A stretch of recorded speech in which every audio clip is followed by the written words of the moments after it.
works once again. A lot of fun Yumi targets, I'll say, Clement. But I think I'll sit with you when I say, you know, are we scaling with DCG? Maybe I shouldn't just make a judgment. If SEM9 get through an even laning phase, there's still a lot of good scaling, and you have a Scion front line. So what do you think?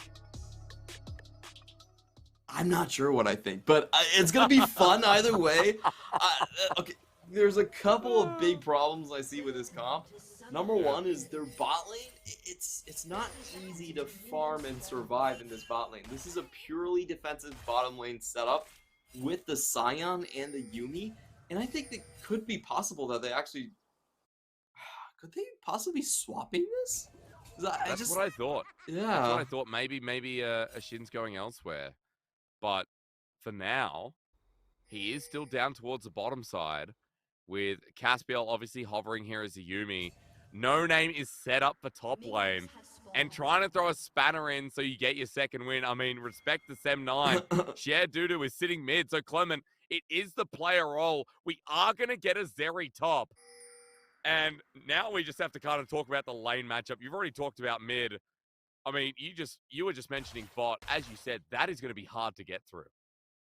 Yeah, there's absolutely nothing you can do to really trade back in this situation. It's pretty much wait until level 6 and join team fights. So, essentially what this means is SEM9 actually need to find some really, really strong wins in their solo lanes or get a big win in their mid-game team fight. If neither of those happens, they're just decidedly behind. It's a high-risk, high-reward type of composition.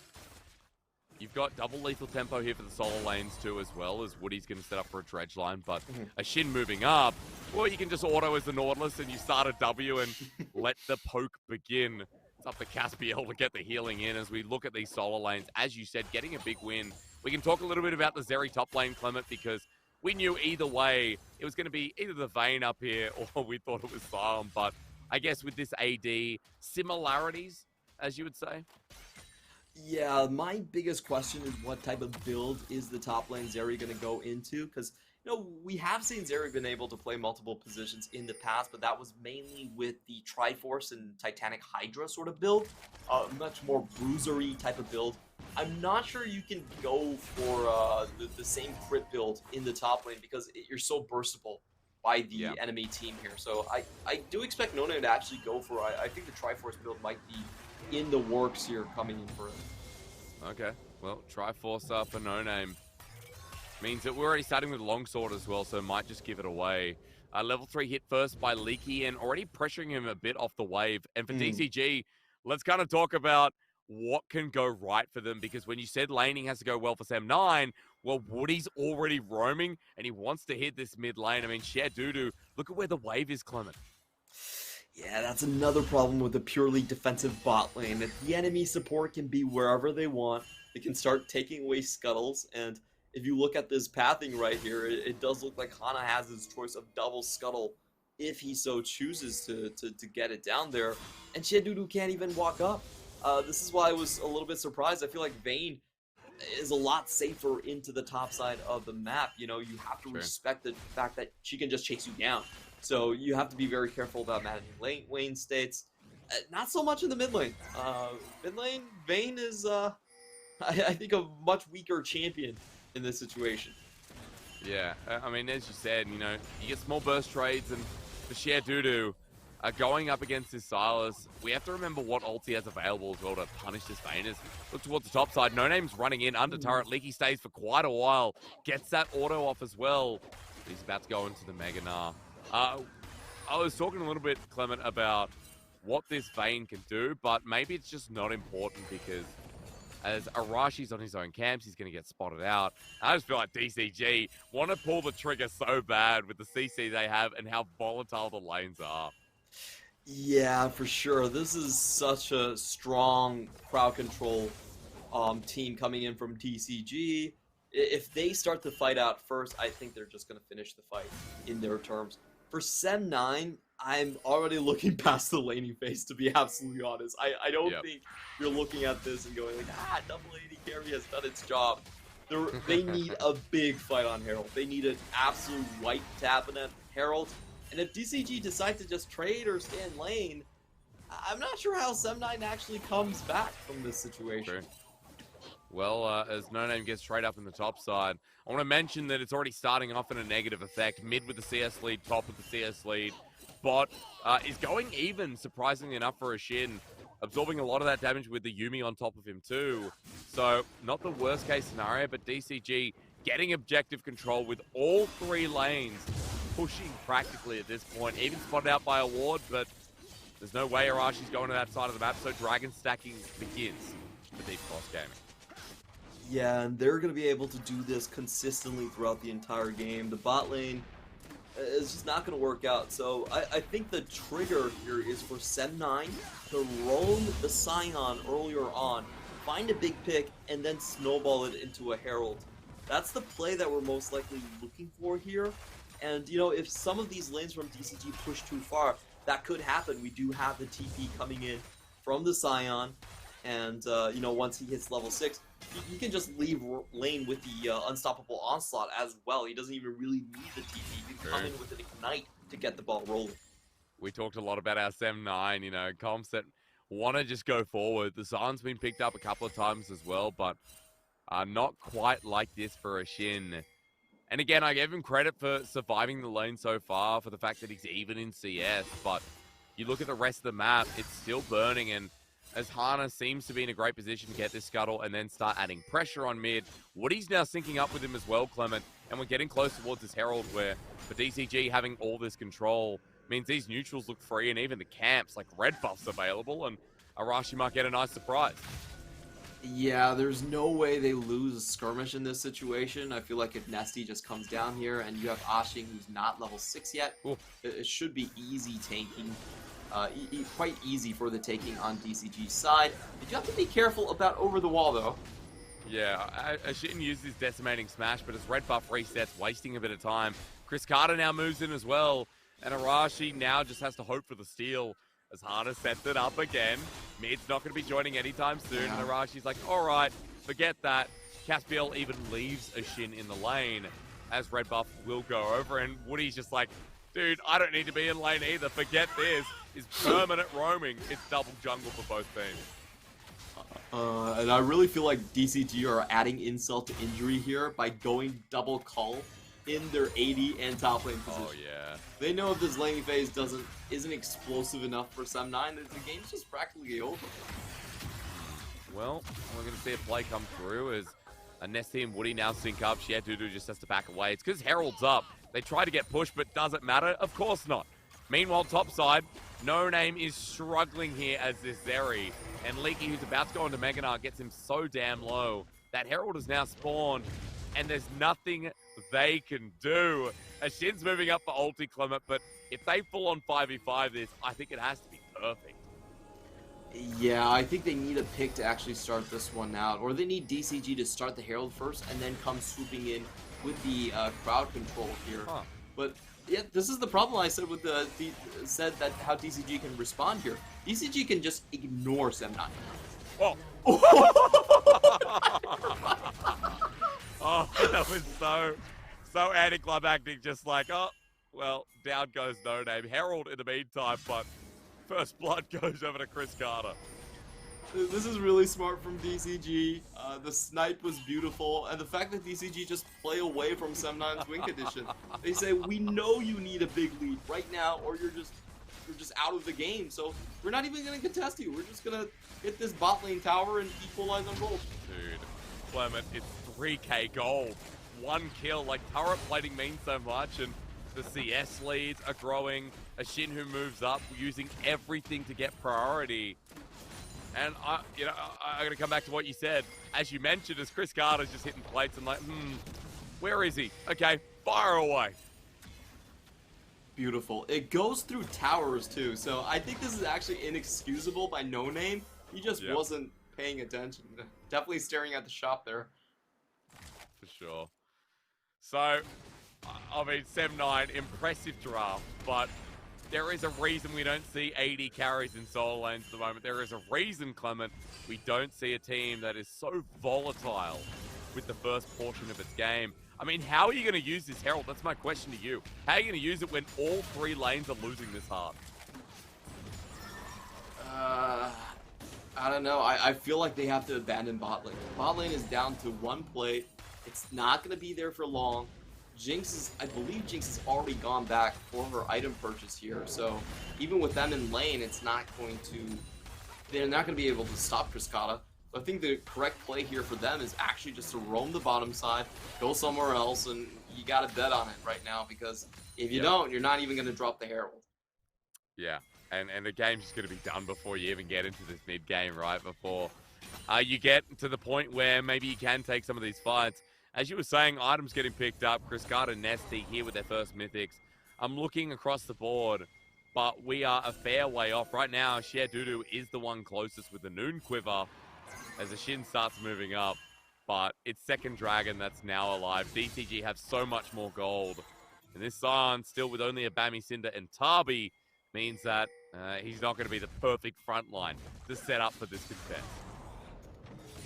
Yeah, I do think that SEM9 can probably pull DCG into an engage if everyone comes into the bottom side, but they're going to have to give up top side too. I think one of the things about this setup so far is that No Name's actually losing quite hard in League. He's already 30 CS down into the top, and that's not considering the fact that there's a call and also plates going over to the Nod. So that's pretty much a done lane at this point, and they don't even get the objective fight on the bottom either, so... Okay. At least Herald, give No Name some gold with the way things are going. But as you mentioned, I mean, DCG are on the bottom side of the map. Machine very confident when your jungler's top making the play. Woody with the dredge line, well dodged by Shin. But hey, this turret, as you said, a firm breeze away from dying. And Shin is going to commit to the defense. Props to this Scion for having the energy. I think he's going to die, though. He should be fine. He should be out of harm's way. Caspiel still has a heal there too, so don't expect him to go down. But this is completely expected of what the lane allocation was going to be like. I'm so surprised that the Vayne didn't try to go somewhere else. Okay, used to, I guess, clear the minion wave, but it was never going to do that. The Shin, he's dead to the Ignite. No, but he's dead to Chris Carter. Unleashed and recharge. Hana's going to help out as well. Now it's just onto the turret. And as DCG even make it look a little bit messy. 2-0 start, lightning crash down, but No Name might die to the Nard depending on how Arashi goes. For the Cyclone setup here, it must be perfect. The Sleepy still has to flash. It's still a big Nard, but a double knock up. No Name coming in, and they get him in the end. That's great, but SEM9, you've lost bottom lane turret, and gold is still about 4,000. Oh no, are we gonna get it again? Are we gonna get it again? Come on, let's go. Same spot. He's walking away. It hits Arashi, and No Name is not going to be the target this time. So at least they get something on the board, but it's still not enough for No Name to get ahead here. And we do have to talk about the builds at this point. It is going to still be the standard 80 carry build here. Immortal Shield Bolt on the top happening for No Name. Meanwhile, in the bottom side, that was very unfortunate for Ashing. He actually flashed out, and turned back to get his level 8. And yeah, that's when tragedy struck. Scott just flashes forward, kills him, takes his tower. And now you have a very accelerated Jinx just moving across the map with plenty of towers to take up. It might be able to get another plate in the next 20 seconds here. True, and just finish Cull as well, by the way. So look at the replay. I mean, the Yuumi ult comes out to try and do the damage, but Yuumi's ult doesn't really do that much damage. That was a cool move. He definitely should have just walked away from that situation. Yeah, went back to pick up. Ooh. Cascada might die. Hang on a minute. Well, the heal gets him out, and Woody helps out. So props to SEM9 as we come back. Ashin without the flashes. I don't think they talked about that one yet again. Another final chapter. Yeah, that's a huge engage tool as well. So if they know those ultimates are down, DCG can just kind of happily go into lane pushing mode. They have a lane they can shove bot. They have a lane that will be shoving up top as well. So there's no real threat to them at this point. Yeah. Ashin, at least he's got that, that mentality, Clement. Like, walking through enemy jungle, even though SEM9 are 5,000 gold behind, he's just like, dude, I'm still Scion. I'm a massive refrigerator.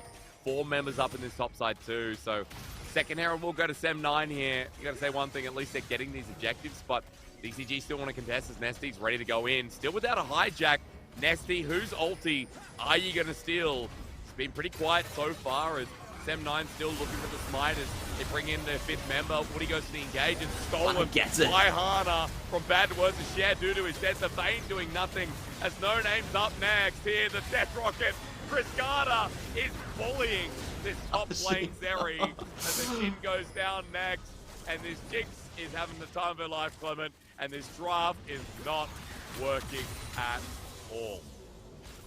Yeah, this is a draft with very little front line. They only have a tank if Sion goes in first. Instead, Leaky with a great job, able to find multiple members just at the beginning there. They take down... Triple turret. Oh boy, this is so painful to watch. Clement, you got to give it to SEM9 to pull this out. You know, to try something new. They've got the spirit, but oh god, the turret got the charge. Oh, it's painful to watch at this point as we watch again because you said little front line. Yep, and Ashing actually uses the stopwatch and Sion finds No Name. The anti-synergy is there, and then Ashing tries to run on top of the Herald, only to find that Hana was the one that smited it. Oh boy, this is just one of those scrim games you kind of forget, and you just go back to the drawing board and you just FF, Clement. You FF, you're like, this is done, guys, you know. Yeah, and this is why people play the EU style. Okay. Yeah, it's a 50 CS lead top, 40 mid, 30 bot. Jungle's got a lead. There's triple dragon. There's a 10k gold lead at 16 minutes. Like, I guess we'll have to try and see if SEM9 can stall the game out for 25 minutes more. But even then, will Chris Carter be full build? You better believe it. We'll share Dudu and No Name nowhere near, I feel like. That's probably their 3rd item at that point with the way the game's going. Yeah, this game really reminds me, you know, it takes me back to simpler days, Season 2, Season 1. It's the Taric, Heart of Gold roam happening from the bottom side. That was, for you OG listeners out there, that was how we used to play the game. It was the NA style. And then we went to IEM, and we got clapped by Europe, and then no one ever played it anymore. And at the end of the day, Riot just threw their hands up and said, you know what? This is how the game should be played. They're trying to change that with Nyla, but unfortunately she's not available on this patch. No, she's not. Thankfully, you know, Clement, she's not available on LPL either, but we're getting close to 12-14, and I'm looking forward to seeing a Nyla who, in the 2v2, no matter what you do, will always hit 2 first. That champion's something else. So someone did a calculation on how many minions you need fewer to hit level 6 as a duo in the bot lane, and it's 21 minions. You get level 6 21 minions before the opponent. I just feel like that's 3 and a bit waves. What? Yeah, that's a huge reason why she's kind of semi-broken at this point. It's just like she has too big of a level 6 window. Do you know? I think someone did the calculation for level 2 as well. You hit it. I'm not sure if it's 1 or 2 range minions quicker. Might be 1 melee minion, but it's still like it's super significant. Yeah. Where level 2 has been the way bot lane's played for what now, a year, maybe 2 years. Like for a hitting long level time, 2 and looking for trade. Yeah. So long. So the significance of it is massive, and especially when in pro play, EXP as a mechanic is good. I don't know. I feel like we're talking about how busted it could be because this game looks over. Engage from Woody, traps are down, and even though it's fake Wukong, if they engage on a Chris Carter, Cyclone's good. This is the all-in that will kill the Jinx, but as everyone else comes in, the Lightning Crush here from No Name, maybe to SEM9. They've found the pieces, but Leaky's still not dead, and Nesty coming in. The problem is, with the stolen Yumi ulti, Nesty's set on up. A double kill, a stolen triple. This could have been the Penta. And you know who we have to blame. It's going to be Leaky. That's a quadra kill. And Leaky is an absolute scumbag for stealing the full-on Penta. I like how Chris Carter didn't even try to flash that. He's like, yeah, I think my teammates can clean this one up. So, whatever. Boy. 13,000 gold lead before 20 minutes. Inhibitor going down. And it's a record. Yeah, that has to be some sort of record, for sure. I think this is just a good reminder on like why these risky compositions aren't really played. It's because the enemy can choose not to engage with you early game. They can just swap sides on the map and get the top lane tower. So we'll watch SEM9. This is actually a terrific attempt coming in from them. They get Frescata the most fed target, huge bounty going down first, but then they just sort of run out of steam here. They're not able to finish off onto the back line, and their main chase down member, No Name, actually died pretty early on. So great target selection there, coming by Nesty, picking off the AD carries first. The rest of them are just easy tanks. When they get on, you know, if Zion's dead or if they just change targets, Dudu and No Name die immediately. Like, it's not even close. The damage insane from Nesty, as you see in that last fight. Solo Lane is doing wonders as Chris Carter, even though as the most fed member, he dies, but yeah, he didn't even burn Flash. He's like, whatever. 3-item Jinx now, by the way, and you look in comparison at these other ADs in the very risk-heavy game played out by SEM9, they're barely onto 2. Clement Baron's now available, 21 minutes in. I will say that the quickest game in PCS split is 21:42, which is PSG Talon beating SEM9, but DCG will not be able to contest it this time around. However, let's see what happens in the next 13 seconds. This is Shin. He's in the choke. He's already dead now. Everyone else is very squishy, so they back away, and just like that, free Baron or run it down mid, your choice. When I thought about SEM9 creativity, I wanted them to, you know, come win with a different vehicle, probably like an electrical car. Instead, they tried to reinvent the wheel. They just came in and they were trying to drive on blocks. None of it worked out, and yeah, let's see how DCG finish it. You know, I feel like DCG are in the mood for some chase down fun. They are. So is SEM9 apparently. TP coming through that condemn, not very good. Now they can't do anything, and Leaky getting denied a free ulti, but look who's running in. Leaky finds it in the end. The AoE insane. Perfectly done. SEM9 getting absolutely clapped. What more can you say than that? Nesty is laughing at a Shin. As the TP comes into base, Deep Cross Gaming will find their 10th win. And SEM9 tried something, but it was an absolute clapping in 23 minutes. Yeah, I think they went a little bit too creative with the double AD, double support composition.